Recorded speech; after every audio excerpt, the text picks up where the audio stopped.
میرے حبیب نے فرمایا بندہ جب رو کے کہتا ہے نا یا اللہ غلطی ہو گئی معاف کر دے، فرمایا میرا مالک اسے فوراً ہی معاف فرما دیتا ہے۔ تو آ تو صحیح، تو آتا ہی نہیں، تو آ ہی نہیں رہا، تو گھر میں بیٹھا ہوا ہے، تو سویا ہوا ہے، تو دکانداری کر رہا ہے، تو پیسے گن رہا ہے، تو آیا ہی نہیں، آ تو صحیح۔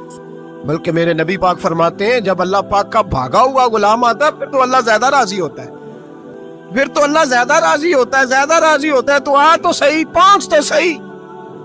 بلکہ صوفیات تو اور بات کرتے ہیں، وہ کہتے ہیں تو کبھی بھول کے بھی رب رب کرے تو اللہ تو اسے بھی قبول کر لیتا ہے، بھول کے۔ ملا رومی کہتے ہیں بنی اسرائیل کا بندہ ہے، صنم پتھر کو کہتے ہیں، بت کو کہتے ہیں، بت کے سامنے کھڑا ہے اور ساری رات کہتا ہے یا صنم یا صنم یا صنم، اے پتھر اے بت، ساری رات پکارتا رہا۔ رات گہری ہو گئی، نیند کا غلبہ تھک گیا، سونے کے قریب آیا تو غلطی سے منہ سے نکل گیا یا صمد، یا صنم کی جگہ نکل گیا۔ رب کریم نے فرمایا جبریل دوڑ کے جا، جو مانگتا ہے اسے دے دے۔ حضرت جبریل عرض کرتے ہیں مولا بھول کے تیرا نام لے رہا ہے، بھول کے لے رہا ہے۔ تو رب کریم نے فرمایا چل نام تو میرا ہی لے رہا ہے نا، میرا لے رہا ہے نا یا اللہ۔ وہ اللہ کریم نے فرمایا جھوٹے کے سامنے ساری رات کا کھڑا ہے، ساری رات کا پکار رہا ہے، اسے کچھ نہیں ملا، تو سچے کا نام لیا ہے۔ اگر میں بھی کچھ نہ دوں اور بت میں اور مجھ میں فرق کیا رہ جائے گا؟ جا جو مانگتا ہے جھولی بھر کے دے، نام تو لیا ہے نا۔ او بھائی تو بہانا تو بنانا، او آ تو صحیح نا، تو یہاں آ جا، پہنچ جا، آ جا، بس بیٹھ جا، اس کی بارگاہ ناز میں حاضر ہو نا، تجھے فرصت ہی نہیں۔ تو یاروں کے لیے ٹائم نکالتا ہے، بازاروں کے لیے ٹائم نکالتا ہے، گلیوں کے لیے ٹائم نکالتا ہے، چوکوں چوراہوں کے لیے ٹائم نکالتا ہے، ہفتے میں ایک دن ہوٹلنگ کے لیے بھی جاتا ہے، لیکن کبھی چھپ کے 2 نفلوں کی تجھے توفیق نہیں ہوتی۔ اور میں کئی دفعہ کہہ چکا ہوں جس بندے کو بغیر عبادت کے رزق زیادہ ملنے لگ جائے اس پر آزمائش ہوتی ہے رب کریم کی۔ اللہ فرماتا ہے اس کو پیسے دو، اسے آنے نہ دینا، اس کو چل پیسے دوڑ جا۔ لوگ سمجھتے ہیں میں بڑا ذہین و عقل مند ہوں، دیکھو میں اپنی ہوشیاری سے چلاکی سے آگے نکل گیا، تو آزمائش ہے، یہ تو آزمائش ہے رب کریم کی طرف سے، یہ تو اس کی خفیہ تدبیر ہے۔ میرے بھائی اس کی بارگاہ ناز تک جو آ گیا، آنا تو ہماری ذمہ داری ہے کہ نہیں؟ پھر اس کی رحمت آگے بڑھ کے استقبال کر لیتی ہے، پھر اللہ کا فضل اس کو تھام لیتا ہے اس بندے۔ میرے حبیب کریم سید عالم صلی اللہ علیہ وسلم نے فرمایا اللہ نے اپنی رحمت کے 100 حصے کیے ہیں۔ حضور فرماتے ہیں ایک حصہ اللہ نے دنیا میں نازل کیا ہے۔ کتنا؟ ایک حصہ۔ فرمایا یہ جو ماں بیٹے سے پیار کرتی ہے، باپ بیٹے کے لیے مزدوری کرتا ہے، یہ جو بہن بھائی کے لیے روتی ہے، یہ جو بیوی شوہر کے لیے دعا مانگتی ہے، یہ جو بچے ماں باپ سے پیار کرتے ہیں، فرمایا یہ اس ایک رحمت کا نتیجہ ہے، ایک رحمت کا نتیجہ۔ تو صحابہ کہنے لگے یا رسول اللہ وہ 99 کدھر ہیں؟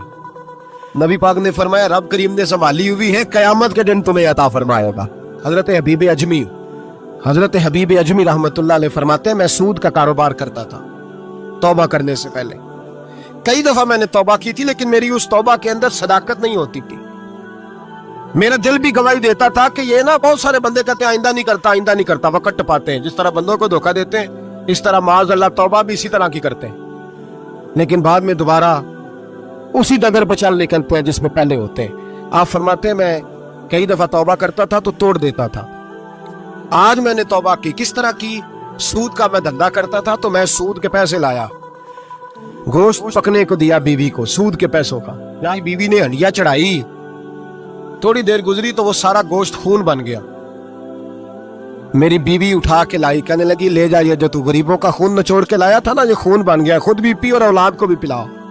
کہتے ہیں میں نے سچی توبہ کا فیصلہ کیا۔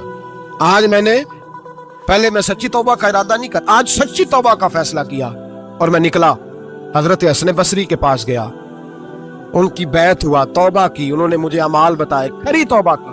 کہتے ہیں جب توبہ کے لیے گھر سے نکلا تو چھوٹے چھوٹے بچے کھیل رہے تھے، ایک بچہ کہنے لگا پیچھے ہٹ جاؤ بہت بڑا سودیا ہے، اس کا سایہ بھی پڑ گیا تو ہمارے اندر نحوست آ جائے گی، پیچھے ہٹ جاؤ سود کا دھندا کرتا ہے۔ کہتے ہیں مجھے اور چوٹ لگی کہ یا اللہ تیری چھوٹی چھوٹی مخلوق بھی یہ سمجھتی ہے۔ کہتے ہیں میں توبہ کرنے گیا تو کھری توبہ کر کے آیا، حضرت حسن بصری کے پاس رو رو کے توبہ کی۔ میں وہاں سے واپس آیا تو بچے ابھی کھیل رہے تھے۔ کہتے ہیں وہ بچہ جو پہلے بولا تھا کہ پیچھے ہٹ جاؤ بڑا سود والا ہے نحوست پڑ جائے گی، وہ بچہ پھر آواز دے کے کہنے لگا دوستو پیچھے ہٹ جاؤ، رب کریم کا ولی آ رہا ہے، اللہ کا بندہ آ رہا ہے، کہ ایسا نہ ہو ہمارے پیروں سے گرد اڑے اور اس ولی کے اوپر پڑے اور اس کی توہین ہو جائے۔ اللہ ہم سے ناراض نہ ہو جائے ولی کی توہین کر کے، پیچھے ہٹ جاؤ۔ آپ فرماتے ہیں میں نے تڑپ کے آسمان کی طرف دیکھا اور میں نے کہا یا اللہ مجھے سمجھ آ گئی ہے کہ کھری توبہ کیا ہوتی ہے، سچی توبہ، اصل توبہ کیا ہوتی ہے۔ جھوٹ موٹ کی توبہ نہ کریں۔ کچھ چیزیں ایسی ہوتی ہیں بزرگ کہتے ہیں جو کتابوں سے نہیں ملتی، صرف سینوں سے ملتی ہیں۔ کورس تو فقط لفظ ہی سکھاتے ہیں، یہ آدمی ہے جو آدمی بناتے۔ میں نے کہا صاحب یہ سمجھ نہیں آئی کہ یہاں بھی صاحب وہاں بھی صاحب۔ کہنے لگے جی کس طرح؟ میں نے کہا جی یہاں قبر میں بھی سوالوں کے جواب اور پھر قیامت میں بھی۔ مجھے کہنے لگے جاؤ امام راضی کی تفسیر اٹھا کے لاؤ۔ میں تفسیر ان کے سامنے لا کے رکھی تو کہنے لگے یہ سیدنا یوسف علیہ السلام کا واقعہ ذرا دیکھو تفسیر یوسف میں، اس میں ایک عجیب بات لکھی ہے۔ حضرت یوسف علیہ السلام کے زمانے میں قحط ہو گیا تو جناب یوسف علیہ السلام نے، چونکہ آپ اللہ کے نبی سے پہلے سے جان گئے قحط ہوگا، تو حضرت یوسف نے گندم پہلے سٹاک کر لی تھی بہت زیادہ۔ باقی علاقوں میں جب قحط پڑا نا، اب سب لوگوں نے مصر کی طرف رجحان کیا گندم لینے کے لیے۔ تو حضرت یوسف علیہ السلام نے نا خیر کے دروازے پر بندے کھڑے کر دیے، فرمایا جو بندہ آئے نا اس سے 2 سوال پوچھنا۔ جو آئیں گے لوگ گندم خریدنے، جو آئے 2 سوال پوچھنا۔ ایک پوچھنا کہاں سے آیا ہے اور ایک پوچھنا لے کے کیا آیا ہے۔ ایک پوچھنا، سمجھ آ رہی ہے بات، اور دوسرا پوچھنا کہ لے کے سونا لے کے آیا ہے، چاندی گندم خریدنی ہے تو کیا چیز لے کے آیا ہے کہ نقد پیسے لایا ہے، یہ پوچھ لینا۔ جو آئے 2 باتیں پوچھنا، ایک پوچھنا کہاں سے آیا ہے اور دوسرا پوچھنا کیا۔ ایک روایت میں 3 سوال بھی ہیں لیکن فرمایا پوچھنا 2 سوال ضرور۔ انتظار تھا نا بھائیوں کا کنان سے آنے والوں کا، فرمانے لگے سب سے 2 سوال پوچھنا، جب کنان والے آئے نا ان سے صرف اتنا پوچھ لینا کہ وہ کہاں سے آئے ہیں۔ اگر پوچھے نا کنان سے آئے ہیں تو پھر یہ نہ پوچھنا کیا لے کے آئے ہیں، پھر میں جیب میں خود ٹٹول لوں گا وہ کیا لے کے آئے۔ باقیوں سے 2 سوال۔ جب میرے بھائی آئے نا، بھائی بھائیاں دے ویری ہوندے تے بھائی بھائیاں دیا باواں، جب میرے بھائی آئے تو ان سے یہ نہیں پوچھنا کہ وہ کیا، بس یہ پوچھنا کہ کہاں، اتنی بات پوچھنا، باقی میں پوچھ لوں گا۔ آپ فرمانے لگے رب بھی فرشتوں سے کہتا ہے تم قبر میں نا میرے بندوں سے زیادہ سوال نہ کرنا، بس یہ پوچھ لینا مجھے مانتے ہیں، میرے نبی کو مانتے ہیں۔ قبر میں تم اتنے سوال پوچھ لینا، باقی لے کے کیا ہے وہ میں خود ہی پوچھ لوں گا۔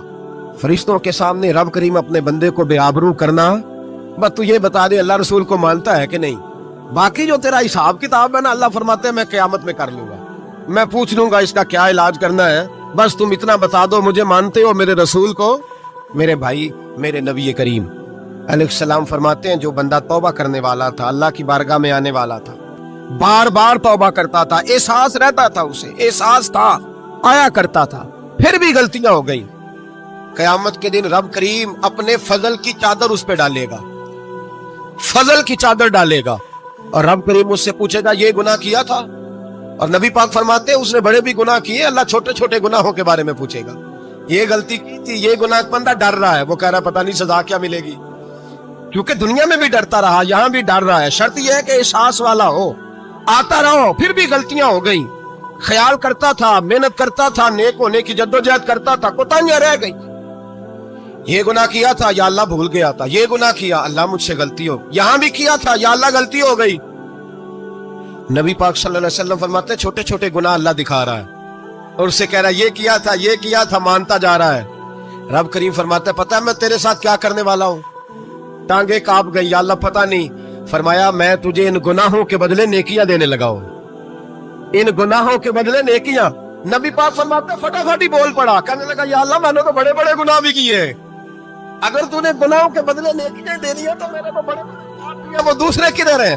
تو میرے حبیب کریم علیہ الصلوۃ والسلام فرماتے ہیں رب مسکرائے گا جو رب کی شان کے لائق ہے، اللہ فرمائے گا تیرے دل میں احساس تھا، تو آیا کرتا تھا، تو توبہ کرتا تھا، تو میری بارگاہ ناز میں آتا تھا، پتہ تیرے اوپر چادر کیوں ڈالی ہے؟ یا اللہ نہیں، فرمایا میں تجھے اپنی رحمت کی چادر میں چھپا کے جنت میں داخل کرنا چاہتا ہوں۔ میرے بھائی تو آ تو صحیح، تو پہنچ تو صحیح، خدا را یہ جو جتنی دنیا داری ہے نا، یہ تو آپ ہر وقت کریں گے تو راضی ہوں گے لوگ، ہر وقت، اور یہ جو ہم نے پلاننگ کی ہوئی ہے نا کہ میں فلانا کام کر کے سیانا ہو جاؤں گا، تو اتنی مہلت نہیں دی اللہ پاک، وہ کہتا فوراً آ، اپنی منصوبہ بندی بدلیں، رحمت الہی کی جانب توجہ کریں، اپنا ذہن رب کریم کے بارے میں کرم والا بنائے، اور یہ ارادہ کریں کہ میں اس کی بارگاہ میں آؤں گا تو وہ مجھے عطا کرے گا،